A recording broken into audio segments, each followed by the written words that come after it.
En esta serie de videos dedicada al tema de la reforma del régimen representativo en el Perú y el diseño de un distinto tipo de bicameralidad, hemos ido cubriendo en sucesivos episodios la diversidad de aspectos que hay que tener en consideración para que la reforma del régimen representativo primero sea más beneficiosa que mantener el estado de cosas en el que nos encontramos, y en segundo lugar, cómo encontrar el nicho, las modalidades, los aspectos que mayor beneficio le puedan representar a través del sistema representativo a la República, a la comunidad, que es la razón de ser de la estructura organizacional del Estado. El Estado está en una democracia al servicio de la República. El Estado es el Estado que sirve a la República. La República es la que queda representada en el Estado. Si el Estado, y en particular el régimen representativo, que está conformado por las cámaras, por la asamblea, en la que ocupan un puesto representativo, quienes el pueblo elige para que lo representen, quienes el pueblo elige para que desempeñen por su cuenta y en su interés las funciones estatales que la Constitución le asigna a la Asamblea.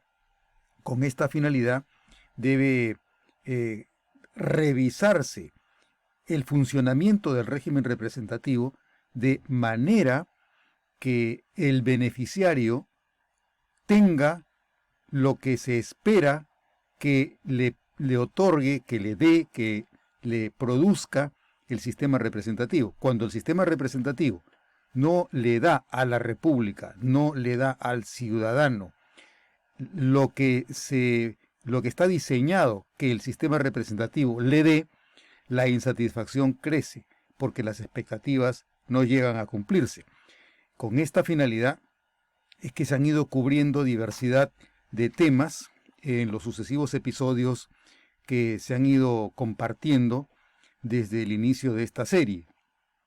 En los últimos episodios hemos visto, por ejemplo, cuáles son las carencias del unicameralismo, las mismas que son una condición necesaria de ser tomada en consideración para dar un paso más en el proceso de identificación de las mejoras y de la optimización del sistema representativo. Conocer las carencias que tiene el unicameralismo es una etapa necesaria para encontrar la modalidad en la que el régimen representativo no reproduzca los errores. Si sabemos cuáles son las carencias del unicameralismo, tenemos la posibilidad de estar alertas sobre lo que no debe repetirse dentro del propio sistema unicameral que actualmente tiene el Perú, y menos si es que este régimen representativo reemplaza el unicameralismo por un régimen bicameral. El siguiente episodio relativo a las carencias del unicameralismo fue la determinación de cuáles son las cuestiones, los aspectos en los que no nos va a servir el bicameralismo. ¿Para qué? ¿Para qué es para lo que no sirve el bicameralismo? De manera que no nos confundamos y le pidamos a un régimen bicameral lo que el régimen bicameral no puede otorgar ni dar al ciudadano ni a la República. Igualmente, en otro episodio, el octavo, hemos revisado también qué cosa es lo que debiera evitarse en el bicameralismo en caso que se tome la decisión de pasar de un régimen unicameral a un régimen bicameral. En este noveno episodio, el objetivo es mostrar cuáles son los aspectos en los que cabe plantear la posibilidad de diseñar un régimen representativo bicameral. Este noveno episodio lo dedicamos entonces a revisar la pregunta: ¿por qué sí es estratégicamente necesaria la bicameralidad? Vamos a tratar de encontrar de una manera muy sencilla y directa cuáles son estos aspectos o nichos en los cuales cabe plantear, insertar, introducir la alternativa de la bicameralidad para mejorar las posibilidades representativas de nuestra democracia en nuestra república. Repetimos el objetivo que tiene esta exposición en la serie para la reforma del régimen representativo en el Perú y el diseño de un distinto tipo de bicameralidad. El objetivo de esta exposición, lo reitero, es en primer lugar denunciar cómo es que la representación que tenemos nos aliena de ella misma con los errores y con las señales inequívocas de su patético desempeño. En segundo lugar, denunciar el modo en el que las omisiones de los partidos políticos actúan como la agencia de la enajenación, relegándonos a una alteridad domesticada de la que hay que despertar. En tercer lugar, es objetivo también de esta serie advertir la importancia de reemplazar las distorsiones y el carácter inercial de su funcionamiento. Y en cuarto lugar, proponer una forma de poner en valor la naturaleza representativa de nuestro régimen político, de facilitar su posicionamiento en el espacio público, de mostrar nichos y escenarios nuevos e importantes para su renovación y de recobrar para nosotros como comunidad la institucionalidad que recupere y que haga de nuestra convivencia quizá una forma menos insatisfactoria, más genuina y efectiva de organización política. En este episodio vamos a presentar 3 nichos de innovación organizacional. El primero de los nichos de este episodio, ¿por qué sí es estratégicamente necesaria la bicameralidad? El primer nicho es que existen funciones estatales del sistema representativo que no llegan a atenderse eficiente ni adecuadamente con una sola cámara. Si estamos de acuerdo en que existen estas funciones que no se atienden eficiente ni adecuadamente con una sola cámara, estamos ante la posibilidad, estamos ante la alternativa de definir estas funciones como asignables a otra cámara a la que se la responsabilizaría de la tarea de realizar las funciones que no cabe exigirle, ni pedirle, ni esperar que lleve adelante el régimen unicameral. ¿Cuáles son esos nichos de innovación organizacional? ¿Cuáles son esas funciones estatales del sistema representativo que no llegan a atenderse eficiente ni adecuadamente con una sola cámara? Las tareas de control sin cobertura en el diseño constitucional que actualmente lleva adelante en nuestro régimen unicameral pueden enumerarse en 4, por ejemplo. La primera de las tareas es el monitoreo y seguimiento de la ley y la evaluación del impacto social de la legislación vigente. Esta tarea no la realiza el régimen unicameral. El sistema unicameral, el Congreso peruano, no realiza el monitoreo y el seguimiento de la ley. Las leyes se aprueban y una vez que se aprueban, el Parlamento sigue produciendo más leyes, pero nunca se revisa qué es lo que ocurre con la ley producida. ¿Se aplica? No se aplica. ¿Se aplica bien? No se aplica bien. ¿Se aplica de acuerdo a la voluntad del legislador? ¿O toma un camino aparte y comienza a operar de manera distinta a aquella para la cual se la diseñó dentro del proceso legislativo? El seguimiento supone la revisión de la aplicación de la ley de conformidad con la voluntad del legislador, de forma que esta aplicación no se desvíe ni distorsione la finalidad en razón de la cual se la creó, y por lo tanto, que no se aparte del propósito en razón del cual apareció como una iniciativa que pretendía corregir algún problema de la realidad. En la medida en la que el Congreso carezca de la información y no conozca qué pasa con la ley que el propio Congreso ha aprobado, el Congreso no cumple con la función legislativa, porque dicta las normas, pero no sabe qué pasa con ellas. Privarse de esta información, privarse de saber qué es lo que pasa con las leyes que el propio Parlamento produce, es una deficiencia seria del sistema representativo, porque se aprueban las leyes, pero las leyes aprobadas no llegan a determinarse si es que llegaron finalmente a ser lo útiles que se anticipó, que se creyó, que se estimó que podían ser. Cuando el Congreso carece de esta información, el Congreso no tiene la capacidad de corregir lo que ocurre con las leyes que el propio Parlamento ha aprobado. De la misma manera que si el Parlamento no hace monitoreo y seguimiento de la aplicación de la ley, el propio Parlamento tampoco cumple con una otra función importante a nivel legislativo, que es la evaluación del impacto que tiene la ley aprobada por el Congreso.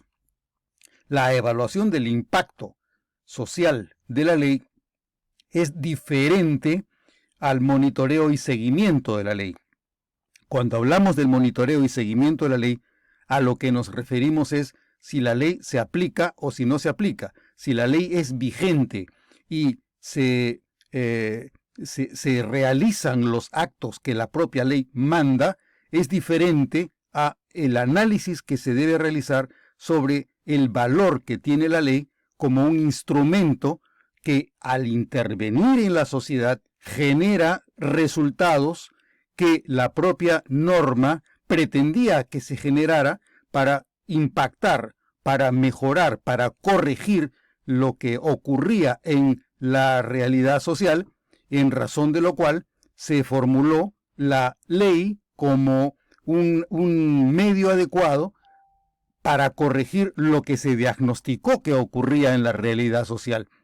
Estas dos tareas no son realizadas por el Congreso unicameral, ni el monitoreo y seguimiento de la ley, ni la evaluación del impacto social que tiene la ley como instrumento a través del cual se interviene en la realidad social para corregir o para mejorar la situación de la sociedad en los términos, en las proporciones y en las magnitudes que se espera que la realidad se mejore, se corrija o se atienda.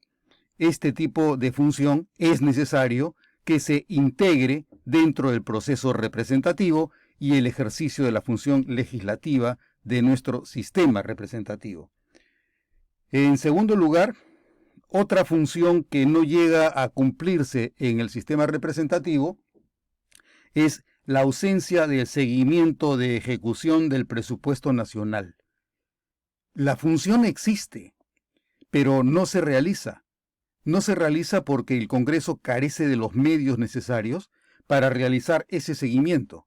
Entonces, llega la información de lo que vienen ejecutando las diferentes instancias operadoras del presupuesto a lo largo de toda la República, pero el Congreso no tiene la capacidad de procesar esta información y de formarse una opinión respecto a la situación real en la ejecución del presupuesto. Esta no es una tarea solamente que le corresponda al Poder Ejecutivo, es una tarea que le corresponde al Congreso porque el Congreso es el que decide con su voto en qué debe ejecutarse el presupuesto de la República.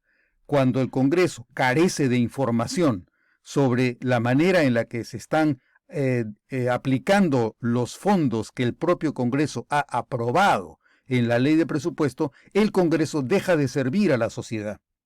El Congreso deja de cumplir parte de una misión central. Si el Congreso es la instancia que aprueba el presupuesto de la República, el Congreso debe saber qué es lo que ocurre con los dineros que el Congreso autoriza que se asignen a los diferentes titulares de los sectores presupuestales, de forma que los sectores cumplan con las metas presupuestales que se prevé que deben cumplirse. Cuando el Congreso carece de la capacidad de verificar la ejecución del gasto presupuestal, el Congreso deja de servir la misión que le corresponde. El Congreso debe asegurarse que la dirección del Estado se cumple de acuerdo a los programas presupuestales que se le entrega a los distintos organismos estatales, nacionales o subnacionales para el cumplimiento de metas colectivas. El Congreso no puede dejar de tener una opinión ni verificar qué es lo que ocurre con los dineros que se le asigna a las distintas instancias con responsabilidad presupuestal. En tercer lugar, es importante que el Congreso desarrolle esta función adicional que es el monitoreo de la jurisprudencia del Tribunal Constitucional y de la Corte Suprema, por lo menos. La ley es aprobada por el Congreso. Cuando surgen discrepancias en la sociedad, las discrepancias se ventilan en las instancias jurisdiccionales, sea en el Poder Judicial como en el Tribunal Constitucional. Cuando la materia en disputa es el contenido de una ley, es interés del Congreso conocer en qué queda la aplicación de la ley cuando ésta es puesta en conocimiento de las instancias jurisdiccionales para que defina cuáles son los contenidos y los sentidos que tiene la ley que el propio Congreso ha aprobado. El Congreso no puede quedar sin la información respecto del destino que tiene la ley cuando la sociedad utiliza la ley en una situación crítica y como resultado de lo cual los tribunales, sea el constitucional o la justicia ordinaria, deciden cómo debe interpretarse la ley. Si el Congreso no sabe cómo están interpretando la ley las instancias jurisdiccionales, el propio Congreso carece de control sobre los contenidos legislativos y por lo tanto el sistema representativo falla. Falla porque el pueblo le ha dado la responsabilidad a los representantes para que ellos sean los que, en nombre, por cuenta y en interés del pueblo, digan qué es la ley en el Perú. Si el Congreso no se interesa, si el Congreso no conoce, si el Congreso no sabe cuáles son los diferentes sentidos que tiene la ley que los representantes del pueblo han aprobado que tenga, el Congreso deja de dirigir el país, deja de controlar los destinos del país y por lo tanto deja de cumplir con esta función representativa que el sistema democrático le asigna al Congreso. El cuarto aspecto en el que puede encontrarse una materia que no llega a atenderse ni eficiente ni adecuadamente en nuestro actual régimen unicameral es la cuestión de la revisión y homogenización de la legislación regional y municipal. El régimen estatal peruano es un régimen de descentralización, no es un régimen federal, es un régimen unitario, pero un régimen unitario dentro de un Estado descentralizado. Esto supone que las instancias regionales, así como las instancias municipales de nivel provincial o distrital, tienen ciertas competencias normativas. La cuestión que no cubre el Congreso es cuáles son los usos que de la potestad normativa vienen realizando los organismos normativos de nivel regional o los municipales de nivel provincial o distrital. El Congreso no conoce cuáles son las normas que se dictan desde los organismos normativos regionales y municipales. Desconocerlo también es una forma de darle la espalda a este mandato que la sociedad le da al sistema representativo en el Perú para cumplir con la misión que se supone que le corresponde en materia legislativa. ¿Cuál es el sentido que tiene que el Congreso asuma el control del ejercicio normativo que se da en el Estado peruano? Cuando se decide crear una norma es porque nos encontramos ante un fenómeno.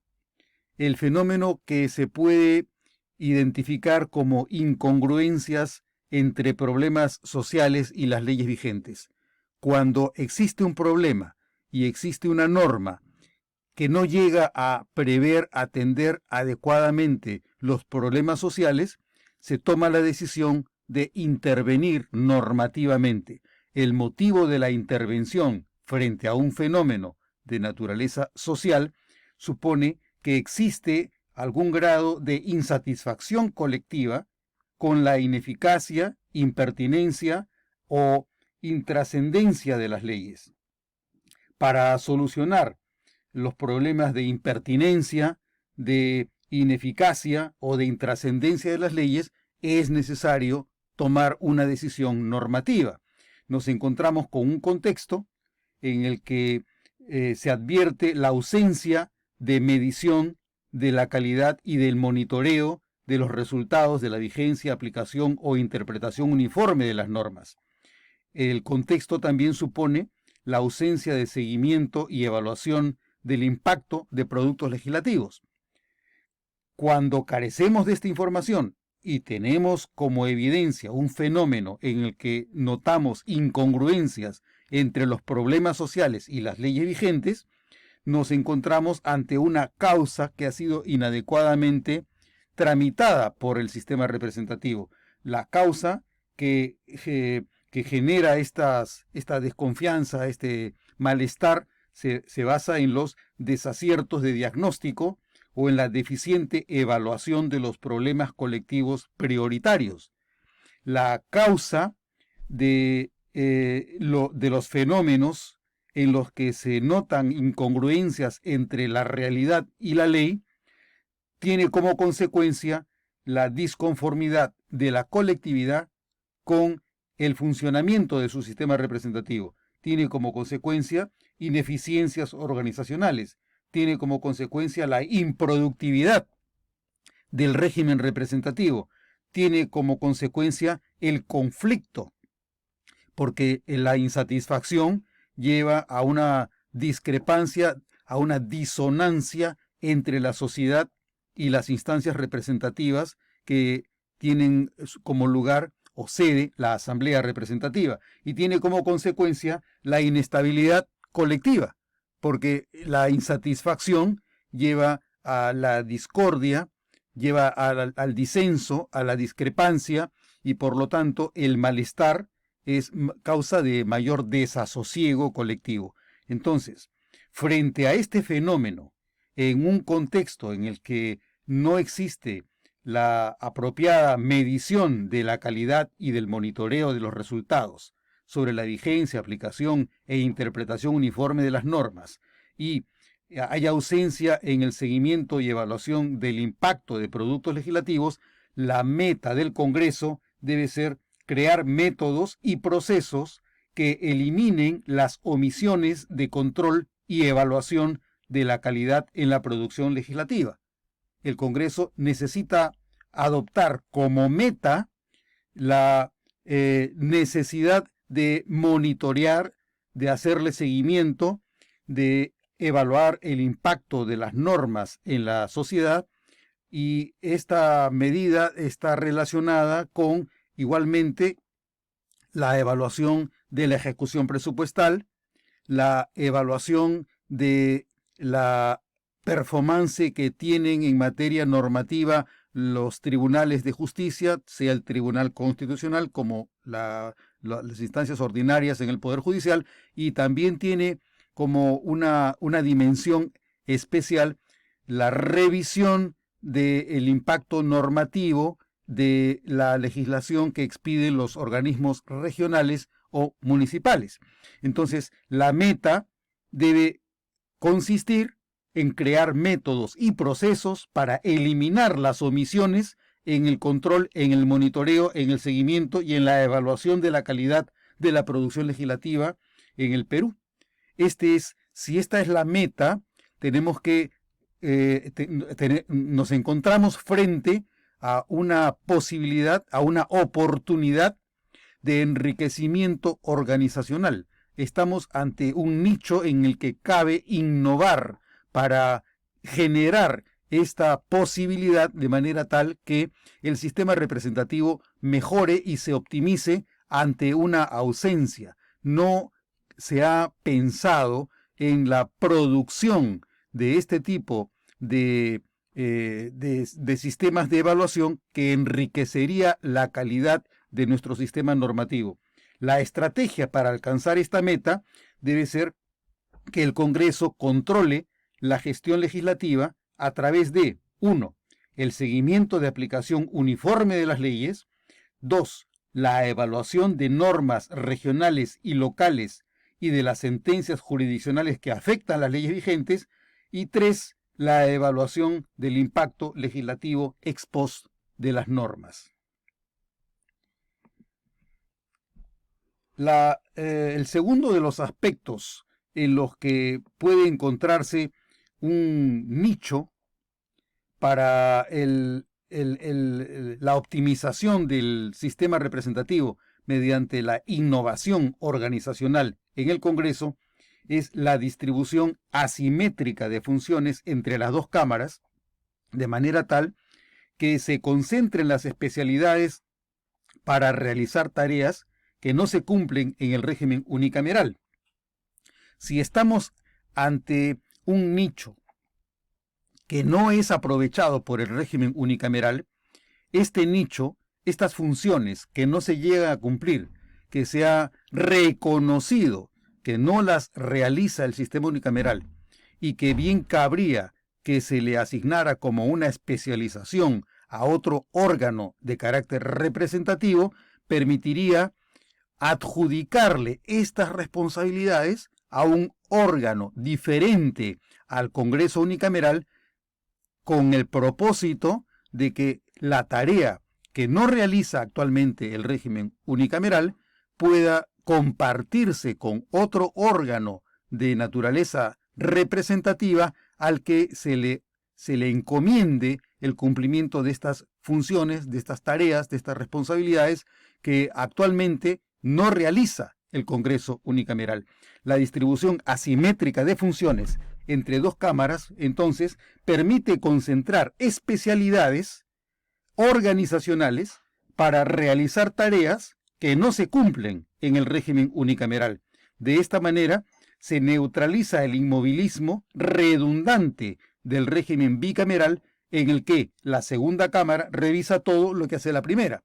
Si nos encontramos ante el dilema de crear un sistema bicameral y perdemos de vista los nichos que estamos detectando que permitirían innovar el régimen representativo mediante actividades de monitoreo, seguimiento, evaluación de impacto de las normas nacionales, de las normas regionales, de las normas municipales, de las sentencias y de la ejecución del presupuesto, nos encontramos con tareas que pueden muy bien asignárseles a otro órgano que no sea la Cámara de Diputados, al que se le asigne la responsabilidad de proveer de esta información al sistema representativo, de manera que se aproveche en los dos frentes las necesidades que tiene la sociedad de contar con un sistema más congruente, más consistente con la naturaleza legislativa que se le asigna al Congreso. La naturaleza de la ley se basa en el criterio de que la mayoría parlamentaria produce la norma. La producción óptima de la norma supone que no solamente se produzca, sino que se conozca qué ocurre con lo producido una vez que el producto llega al destinatario, que es la sociedad.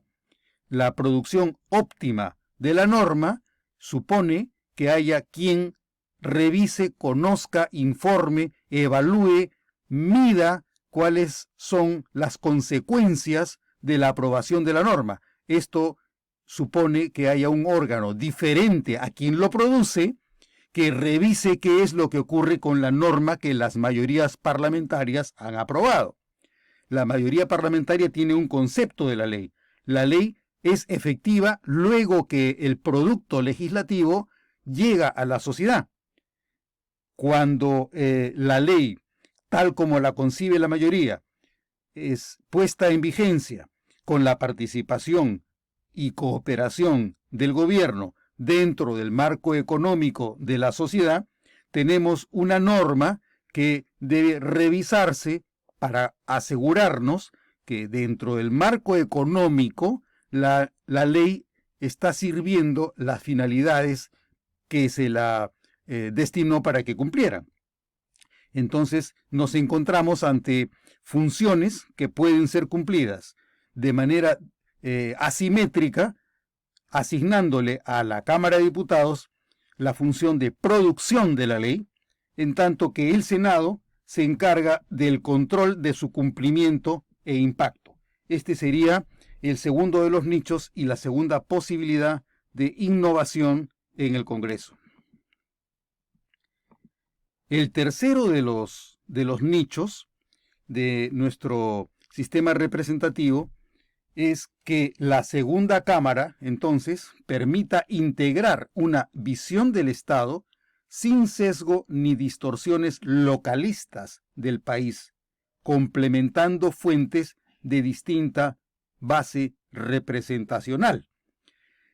Si el Senado se encarga del cumplimiento y evaluación de impacto de la ley, el Senado también tiene la posibilidad de aportar desde una perspectiva diferente la observancia de las necesidades que tiene la población, la colectividad, la república, de la ley y en general del funcionamiento del Estado. Si la segunda cámara reitera lo que hace la primera, no tenemos ningún valor agregado adicional. Por eso es que hay que entender que el régimen representativo supone la no reiterancia ni redundancia funcional, a la vez que no se basa en un criterio de repetición de la misma base territorial en las dos cámaras. De acuerdo a esta visión del régimen representativo, una de las cámaras aporta la visión localista de los problemas. Los representantes de la Cámara de Diputados que son electos en distrito múltiple pueden continuar siéndolo dentro de un sistema con distritos uninominales para que haya mayor proximidad entre el representante y sus electores, y de otro lado, el distrito múltiple permite la mayor toma de contacto y proximidad entre el representante y su electorado. Pero la otra cámara supone la presencia de quienes tienen una visión nacional del país con concurrencia de intereses de quienes pertenecen a un sistema de representación que son ajenos al del concepto de cada ciudadano un voto. Entonces, si damos por hecho que los diputados son los que producen la ley y el Senado controla la gestión de la ley producida, ese control de la ley producida por la Cámara de Diputados se realiza con una visión nacional a partir del Senado de la República. ¿Ante qué nos encontramos entonces frente a este fenómeno en el que hemos advertido nichos importantes para el cumplimiento de la función representativa que no alcanza a quedar satisfecho con el régimen unicameral? La situación actual es que los productos carecen de una visión de futuro nacional, porque las leyes se aprueban desde la perspectiva de quienes representan a los pueblos. Necesitamos ese aporte. Ese aporte lo ofrece un Senado integrado en una parte importante por representantes elegidos en Distrito Nacional, de forma que la elección los obligue a tener una visión del todo antes que de la parte. La situación actual también es que tenemos productos gestionados y concluidos sin una perspectiva general, que también debe ofrecer el Senado, dado que puede ser electo por distrito único. Y en tercer lugar, la situación actual también es que no se hace evaluación ni seguimiento de los productos aprobados. Estos son los nichos que permitirían alcanzar los objetivos estratégicos que hemos ensayado en el ejercicio que realizamos en el quinto segmento, en el quinto episodio en esta serie. Si los objetivos estratégicos son afirmar el principio del origen representativo del poder en el régimen republicano. 2. Apoyar la gestión sostenible y prospectiva de la gobernabilidad y del desarrollo del país. 3. Procesar la demanda social, produciendo resultados legislativos consensualmente priorizados, con alta calidad de valor público agregado. Y 4. Vigilar, monitorear y controlar el uso constitucional del poder. La alternativa estratégica frente a la situación actual sería que el Senado es parcialmente elegido por Distrito Nacional con la misión de realizar control estratégico de la gestión legislativa de la Cámara de Diputados. Ante la ausencia de control de gestión, la inexistencia de una política de control y seguimiento de la gestión de objetivos, metas y resultados estratégicos nos lleva al reconocimiento de que estamos ante un nicho insuficientemente aprovechado y que, de adoptarlo como un producto nuevo, diferenciaría al Congreso con una marca distintiva mediante la cual serviría mejor a la propia sociedad que lo elige para satisfacer las necesidades colectivas del país. Ante la ausencia de reportes de avance ni indicadores de medición de tendencias, es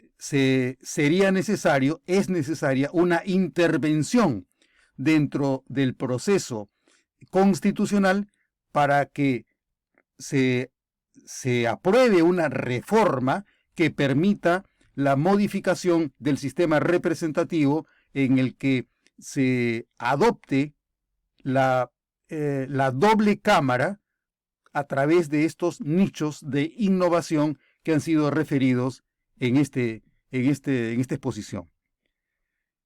Con estos datos, parece que por lo menos tenemos algún criterio central o básico que permita comprender que no es una cuestión arbitraria ni superficial la de proponer un régimen bicameral cuando estamos encontrando aspectos que no llegan a ser cubiertos por el régimen unicameral y que, de decidirse que sean parte del sistema representativo, pudieran muy bien ser adjudicados a una segunda cámara. La segunda cámara entonces tiene la posibilidad de aportar una visión nacional, además de las visiones locales que tiene la Cámara de Diputados, y por otro lado, esta segunda cámara complementaría la función esencial de producción de la ley, integrando información sobre la vigencia de la ley en la sociedad una vez que el producto legislativo llega a la sociedad, de manera que se evalúe cómo es que a través de la ley se ha intervenido positiva o negativamente en la sociedad.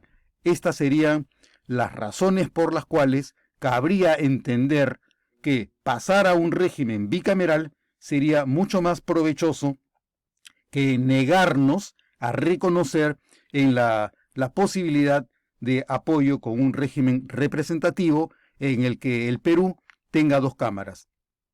La Cámara de Diputados, integrada a través de representantes elegidos por las diferentes localidades, en la proporción que probablemente se señalará en los siguientes episodios, y por otro lado, el Senado, integrado parcialmente por Distrito Nacional, aportando de esta forma una visión general de las necesidades del país, más allá de las necesidades que adviertan las diferentes localidades a través de sus representantes en la Cámara de Diputados. Muchas gracias.